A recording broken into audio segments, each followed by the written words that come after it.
Olá meninas e meninos, tudo bem? Para quem não me conhece, meu nome é Débora, tenho 15 anos de idade e hoje vou falar sobre um tema a qual Deus me direcionou a estudar, que é o tema O Jardim.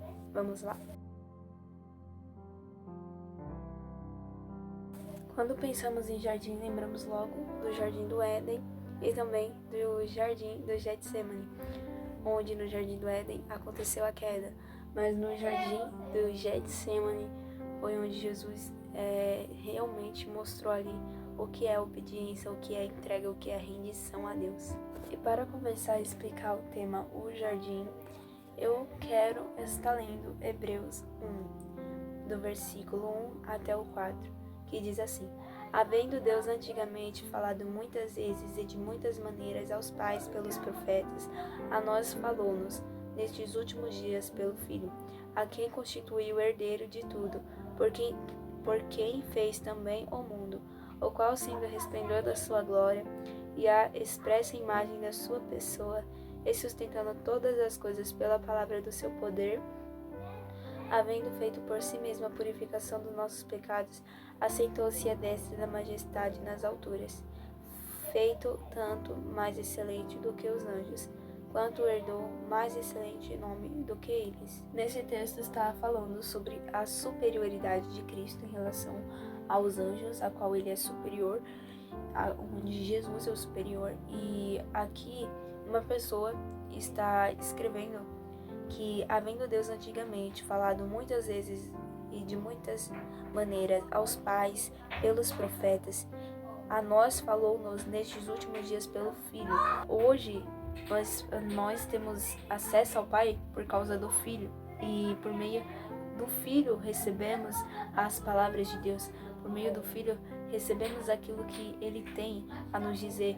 Por meio daquilo que Jesus fez, né? Ele subiu, rogou a Deus para que enviasse o Espírito Santo e Ele veio para que nos guiasse a toda a verdade. Por meio dele, por causa dele, recebemos aquilo que ele tem a nos dizer. E no versículo 2 vai dizer: a quem constituiu o herdeiro de tudo, por quem fez também o mundo, o qual, sendo o resplendor da sua glória e a expressa imagem da sua pessoa, e sustentando todas as coisas pela palavra do seu poder, havendo feito por si mesmo a purificação dos nossos pecados, assentou-se à destra da majestade nas alturas. Então aqui está falando que por meio do Filho o mundo foi feito. Por meio do Filho foi expressa a glória de Deus, foi expressa a imagem de Deus. Por meio do Filho todas as coisas foram sustentadas pela palavra do seu poder. E quando eu li, sobre a expressa imagem da sua pessoa e sustentando todas as coisas pela palavra do seu poder, eu também lembro que sobre o que João diz, que no princípio era o verbo estava com Deus e o verbo era Deus. E no princípio, quando Deus falava, haja luz, ali também era o próprio Jesus sendo verbalizado, entendeu? Era um pensamento de Deus sendo verbalizado. E essas palavras que foram verbalizadas eram Jesus sustentando e criando as coisas, formando as coisas. É assim que eu imagino. Daí você percebe, lá em Gênesis vai falar, no princípio criou Deus os céus e a terra era sem forma e vazia, e havia trevas sobre a face do abismo, e o Espírito de Deus se movia sobre a face das águas. Então, Deus estava lá, o Espírito Santo estava lá, mas onde estava Jesus? Muitos tendem a perguntar isso, e Jesus estava na palavra que saía da boca de Deus. Vai falar que por meio de Jesus tudo foi expresso. A glória de Deus, a imagem dele. Na criação você vê isso. Na criação você vê o equilíbrio, na criação você vê os frutos do Espírito Santo. Na criação você vê como as formigas trabalham. As formigas trabalham com zelo, com cuidado, com insistência.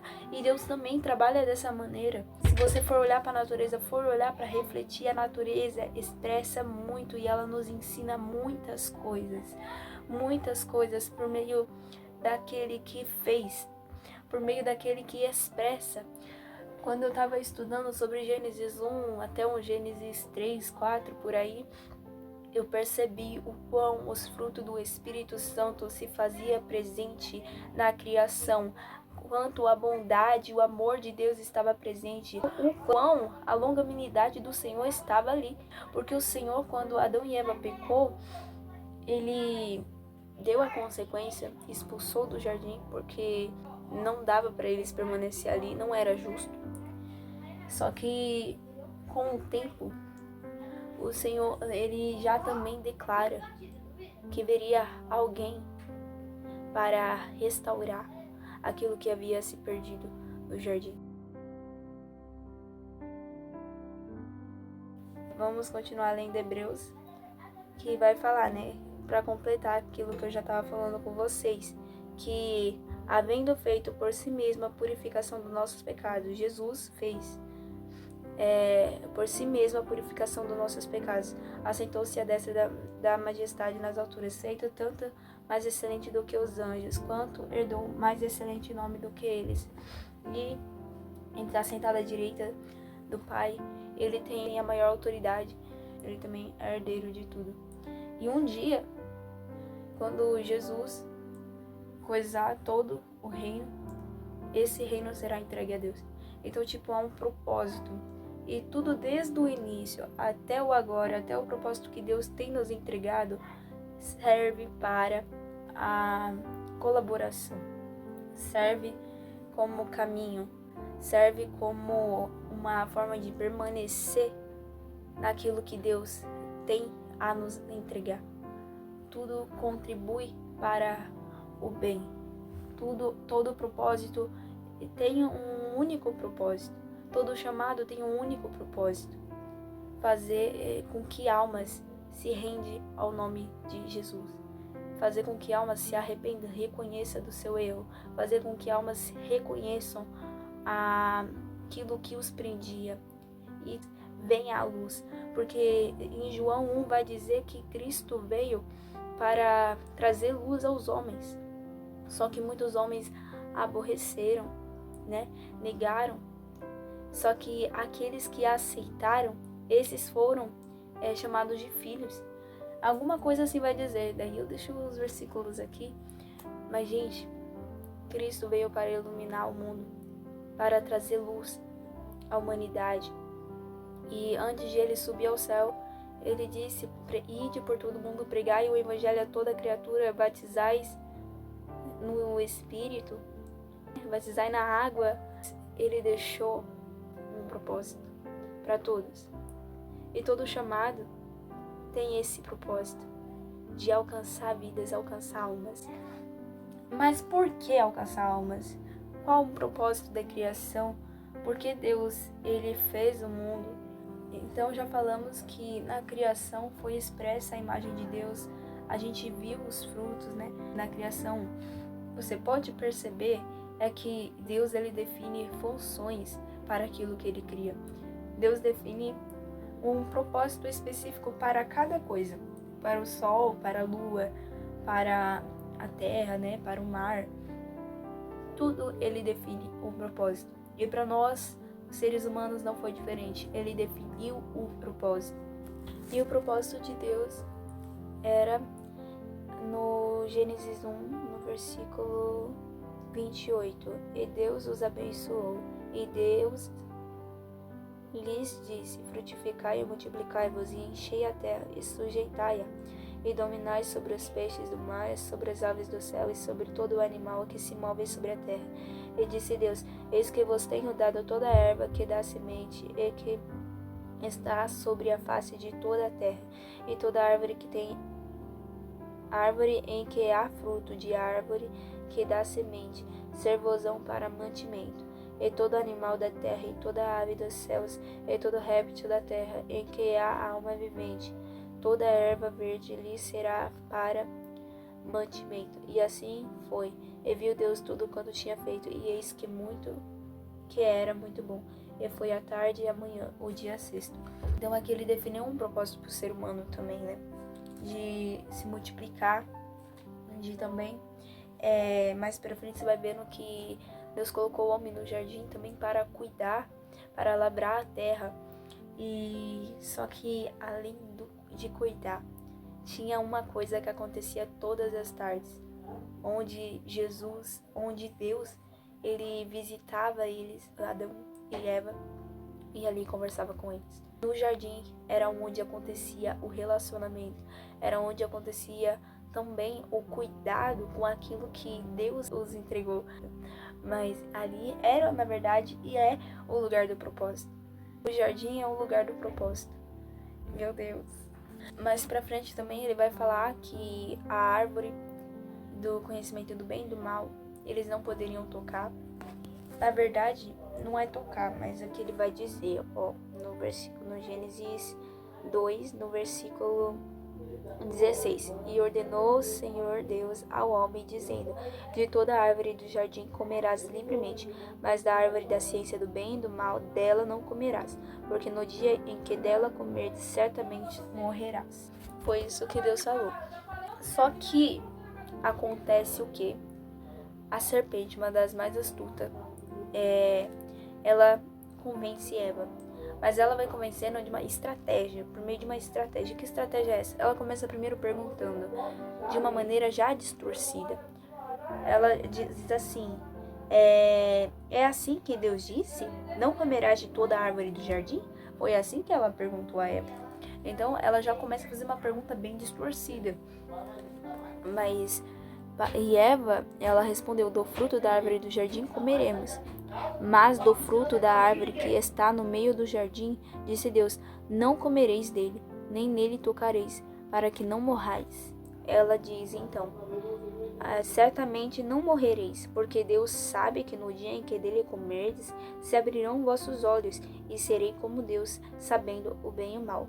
E vendo a mulher que aquela árvore era boa para se comer, e agradável aos seus olhos, e árvore desejável para dar entendimento, tomou do seu fruto, e comeu, e deu também a seu marido, e ele comeu com ela.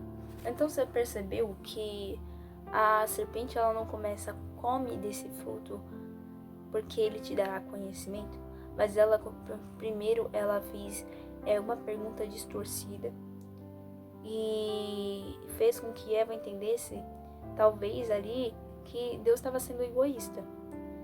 Primeiro ela distorceu a imagem. Primeiro ela distorceu a imagem de Deus, aquilo que Deus tinha falado, para que Eva fosse convencida. E muitas das vezes a gente estamos ouvindo a frequência do mal. Só que Deus não quer que a gente ouve a frequência do mal. Em meio às circunstâncias, em meio às tribulações, em meio às provações e tentações, a gente deve sempre estar lembrando da palavra dele. Porque a palavra dele é o que vai nos sustentar. É a palavra dele que vai fazer com que o poder do Senhor se aperfeiçoe na nossa fraqueza. E quando a gente está numa situação difícil, ao invés de a gente ficar reclamando, liberando mais palavras negativas, é onde a gente deve declarar palavras positivas. É onde a gente deve estar declarando a palavra do Senhor. Porque a palavra do Senhor funcionava ali também como uma frequência boa, um direcionamento bom. Só que a serpente ali, quando ela começou a falar com Eva, ali já estava dando uma outra frequência. Uma frequência onde estava saindo do mal. Era uma frequência ruim. Quando você fica parando para ouvir ou alimentar algo que é negativo, você pode ter mais chance de cair. Mas aqui eu pude ver que a serpente ela atacou na vulnerabilidade de Eva. Ela atacou na mente. E a mente é um lugar onde a gente precisa fortalecer. A mente é um lugar onde a gente precisa estar renovando a cada dia. A mente é o lugar onde, dependendo daquilo que a gente pensa, vai determinar o nosso caminho. Vai determinar o nosso comportamento. Vai determinar por onde vamos. Só que Deus, ele também nos chama a renovar a nossa mente pela palavra de Deus.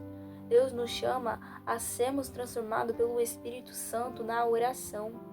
E esses momentos de tribulações, esses momentos de aprovações, é um momento onde você não deve ficar reclamando, não é um momento onde você deve estar coisando. Sério, se tá difícil, tá complicado, você tá meio negativa, aproveite esse momento para entregar tudo a Deus e peça a Ele ajuda. Comece também declarando palavras na sua vida, porque o Senhor, Ele é o mesmo ontem e hoje será para sempre. O mesmo Deus que declara palavras por meio de profecias, por meio do Espírito Santo, é o mesmo Deus que por meio de Jesus falou. O Espírito Santo vos fará lembrar daquilo que eu tenho dito. Daquilo que eu tenho dito. E o Espírito Santo nos lembra todo dia. Por mais que seja difícil, o Espírito Santo está soprando em nossa mente a palavra de Deus. Basta a gente agarrá-la e declarar em nossas vidas. Momentos de tristezas, momentos de angústia, é momento de mais entrega. É momento de se entregar, é momento de declarar aquilo que Deus já profetizou. É momento de declarar aquilo que Ele já liberou no mundo espiritual. É momento de você declarar aquilo que Ele já falou, porque Ele é fiel para cumprir.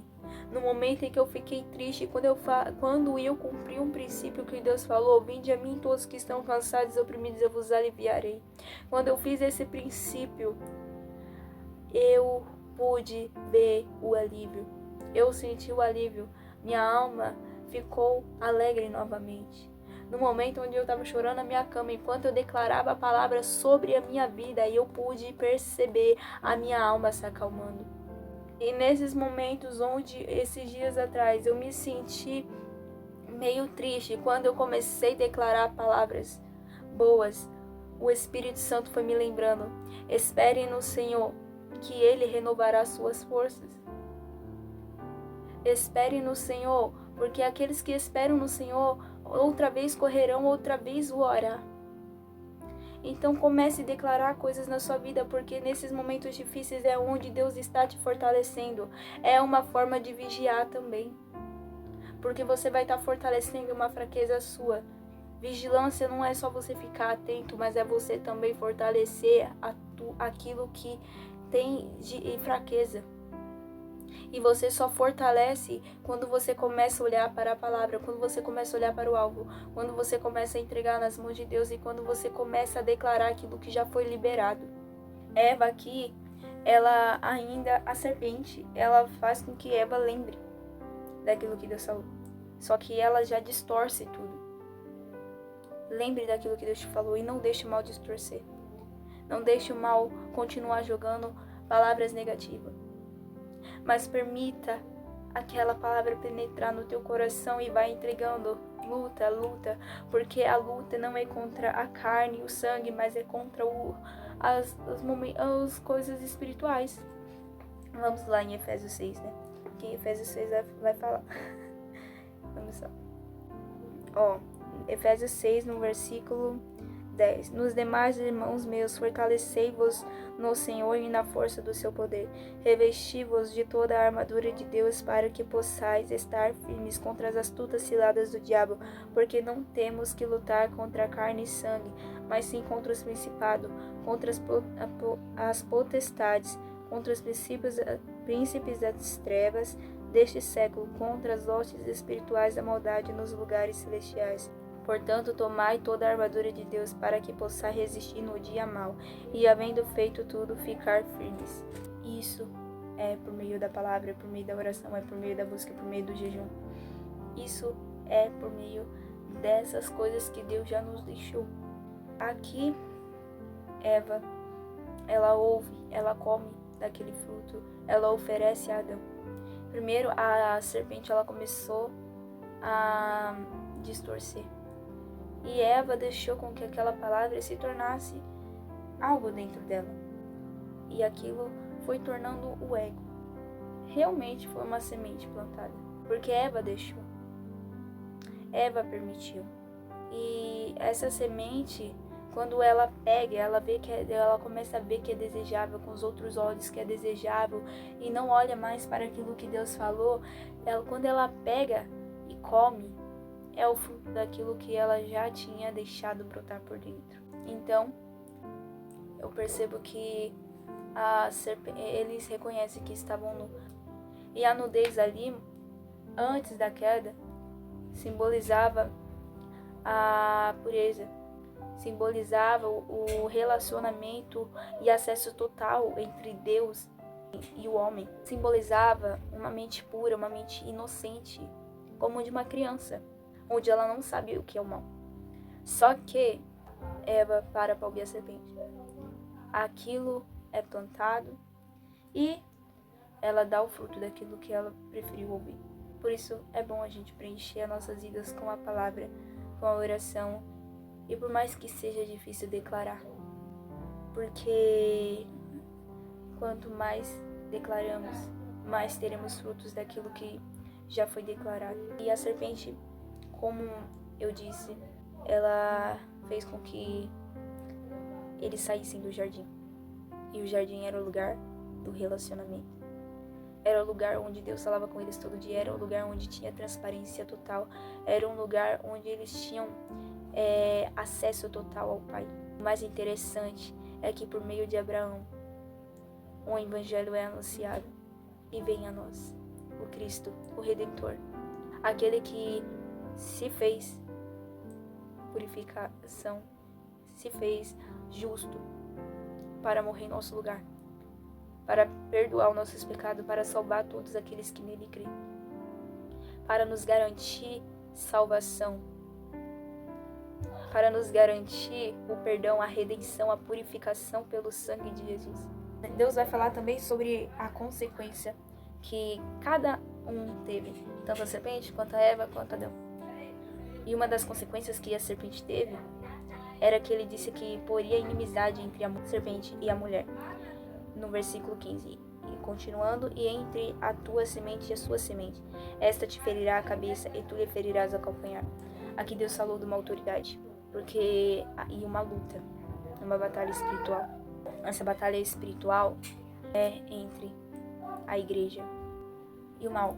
Ele sempre tenta fazer algo. E então sempre tem uma batalha. Sempre tem oposições.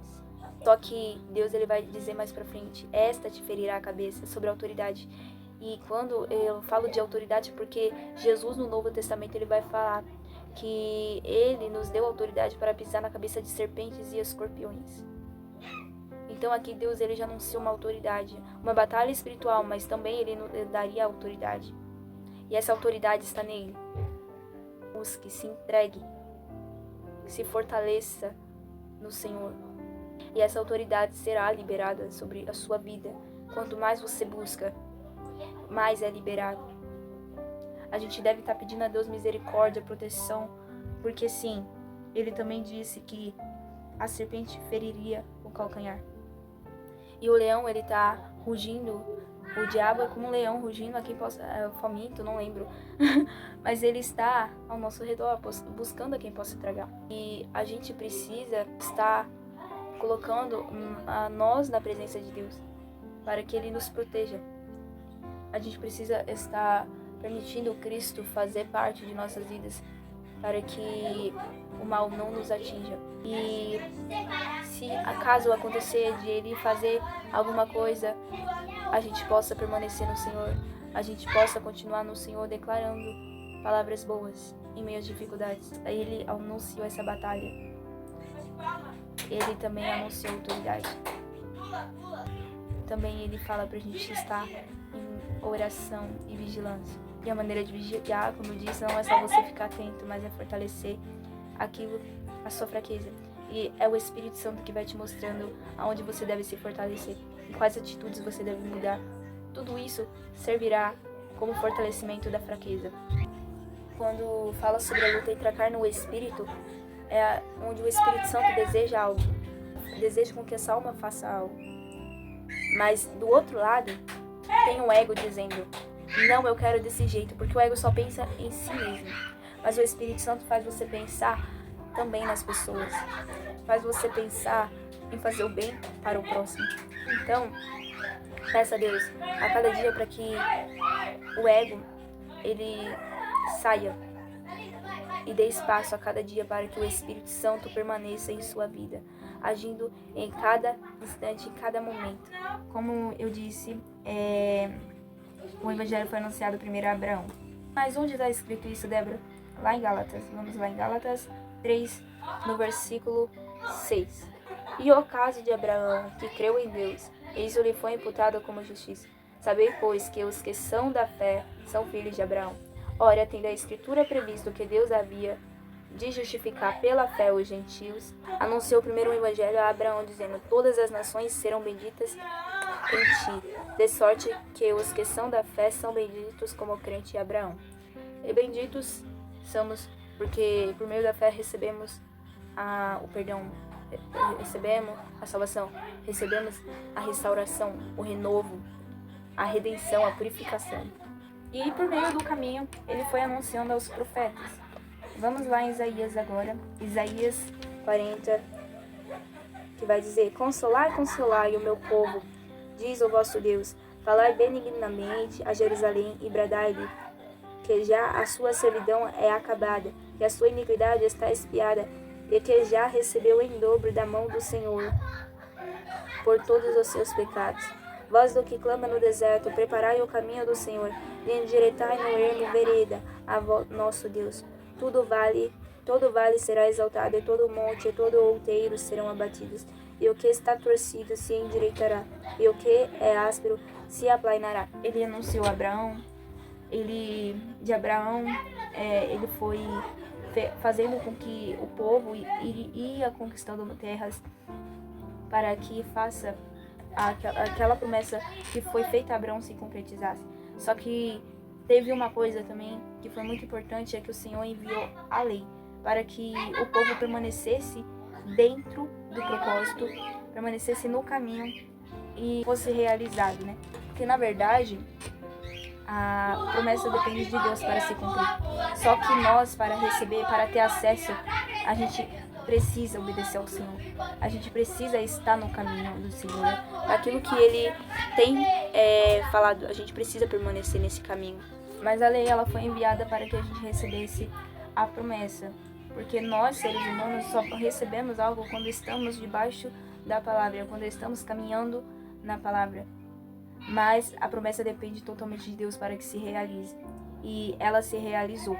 O Messias veio e João, ele veio antes para preparar o caminho, para converter os pais aos filhos, né?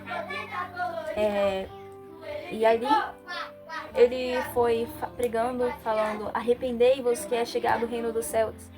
Produzir frutos de arrependimento. E ele declarava, e ele também falava: batizai-vos nas águas. E ali eles eram as pessoas que se arrependiam, que se reconheciam do erro, do pecado, eles eram batizados. E Jesus veio ao mundo justo, puro, e o verbo que estava no início, ele naquele momento agora era uma pessoa encarnada, era o verbo encarnado. Ele era uma pessoa assim como vocês estão me vendo, ó. Ele era uma pessoa como vocês estão me vendo. Ele era um homem, é isso que eu tô dizendo, entendeu? Ele era um homem puro, justo. Ele tomou sobre nós todas as dores e caminhou para aquela cruz. E no momento que estava no jardim, Jesus, ele disse assim, no versículo 42, ele vai dizer: Pai, se queres, passa de mim este cálice. Todavia, não se faça a minha vontade, mas a tua vontade. E apareceu-lhe um anjo do céu que o confortava. Então aqui, por mais que fosse difícil para Jesus e era necessário ele passar por aquilo, eu acho que também Jesus ali, eu acho que ele estava também muito triste, no sentido de que por um momento Deus iria desamparar por causa do pecado que ia cair sobre ele ia carregar naquela cruz. Eu creio que é por isso. Só que o anjo foi até ele e o confortou nesse momento onde ele ia ter que ser crucificado. Também tem uma outra coisa muito importante, que antes de ele ser entregue, em João 18 vai dizer assim: tendo Jesus dito isso, saiu com os seus discípulos para além do ribeiro de Cedron, onde havia um horto, no qual ele entrou com os seus discípulos. E Judas, que o traía, também conhecia aquele lugar, porque Jesus muitas vezes se ajuntava ali com os seus discípulos. Então, Jesus, ele sempre se ajuntava ali num lugar livre com os discípulos. Gente, você comparando o que Jesus fazia com o que Deus tinha feito naquele jardim com Adão e Eva, você vê que tudo está centrado no relacionamento, no aprendizado. Porque da mesma maneira como Deus, ele conversava com Adão e Eva no jardim, Jesus, ele se reunia com os discípulos para conversar também. Talvez ali também para ensinar, para orar. E daí você percebe que o jardim é o secreto. O jardim é o lugar do relacionamento. Meu Deus do céu, isso é muito forte. O jardim é o lugar do relacionamento. E quando Cristo foi crucificado... Vamos lá primeiro em Tiago. Eu acho que é Tiago, calma aí. Gente, eu me enganei. É 1 Pedro, no versículo 2. Eu vou ler a partir daquela parte onde Jesus estava na cruz. Mas essa passagem ela tem um outro contexto, né? Mas aqui foi um fato, né? Que aconteceu. No versículo 23 vai dizer, resumidamente, a trajetória de Jesus, né? Na verdade, a partir do 22, vai dizer assim... Na verdade, até antes vai dizer, mas vamos destacar o 22 ao 24 aqui.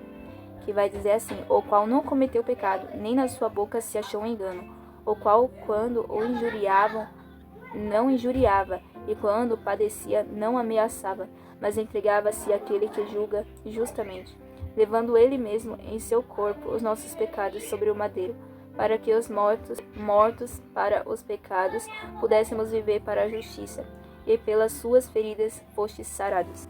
Então aqui foi resumida a trajetória de Jesus toda. E naquela cruz foi onde ele levou em seu corpo os nossos pecados sobre o madeiro.